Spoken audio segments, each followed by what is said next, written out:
Welcome to Pearls for Parkinson's. Here is this week's daily living tip. Hello, friends, and welcome back to Pearls for Parkinson's. Today, we're talking about nutrition and brain health with a focus on probiotics and their role in Parkinson's. You might be surprised to learn that your gut and your brain are in constant communication. And that communication is called the gut-brain axis, and it's especially relevant in Parkinson's. Many people with Parkinson's report digestive issues, and we've talked about that in past episodes, especially constipation. And that can occur years before the motor symptoms even begin.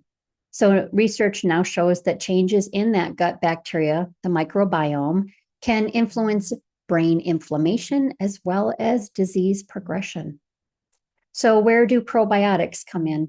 Well, probiotics are a beneficial bacteria found in fermented foods and also in supplements, but we really prefer that you can introduce them through a food source.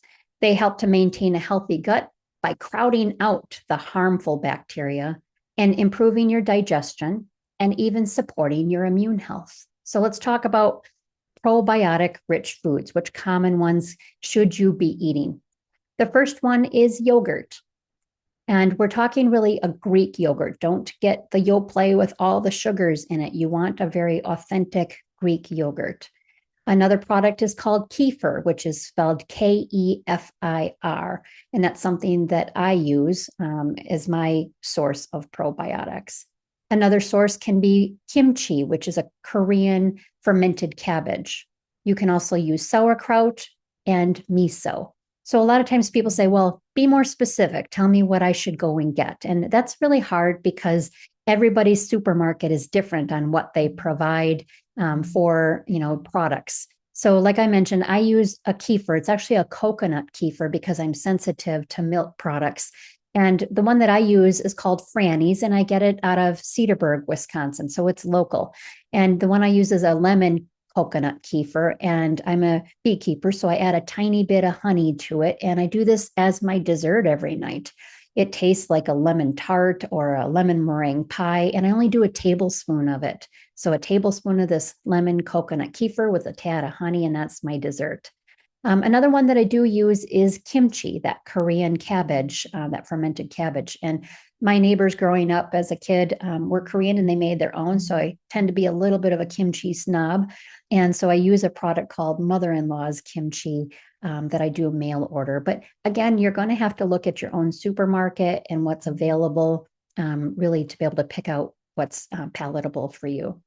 So here's the promising part. Studies show that people with Parkinson's tend to have an imbalanced microbiome, and some small trials show that taking probiotics can help improve constipation, bowel function, inflammation, and even mental clarity or mood. So more studies obviously need to be done, but it really supports adding a probiotic to your daily regimen. If you're curious about probiotics, like I said, start with food. Add a spoonful of fermented food to one meal per day. If using a supplement is your preference, then you really want to look for one that has multiple strains like lactobacillus and bifidobacterium. You want around 10 billion CFUs, and you want a trusted third-party seal. Start slow, start with a low dose and increase that gradually as needed. Talk to your doctor, especially if you're immune compromised or if you take multiple medications. So to wrap up, your gut health may play a bigger role in Parkinson's than we ever realized. So adding a probiotic-rich foods or supplements could be one step towards better digestion, reduced inflammation, and just whole body support. Thanks for joining me today on Pearls for Parkinson's. If this was helpful, share it with someone who might benefit, and subscribe for more short practical insights. Until next time, we'll see you next Monday on Pearls for Parkinson's. The Wisconsin Parkinson Association is a grassroots organization funded by people like you. To support more local programming like this, visit wiparkinson.org.